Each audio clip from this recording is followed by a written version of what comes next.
Katanya jangan posting kalau lagi ibadah, lagi sedekah, lagi umroh, nanti jatuhnya jadi ria. Katanya jangan posting quotes-quotes hadis atau ayat Quran, nanti dibilang sok alim. Tapi kata Allah, wa amma bi ni'mati rabbika fahaddits. Atas semua nikmat Allah yang diberikan padamu, siarkanlah, nyatakanlah, posting, share sebanyak-banyaknya, nggak apa-apa. Dunia sosial media kita hari ini dipenuhi dengan berbagai berita tentang keburukan, kejahatan, LGBT, dan hal-hal yang tidak baik lainnya.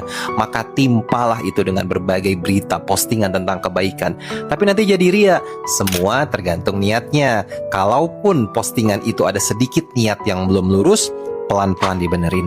Tapi postingan tentang kebaikan itu bisa jadi menjadi wasilah kebaikan bagi banyak orang, dan kita pun akan mendapatkan pahalanya.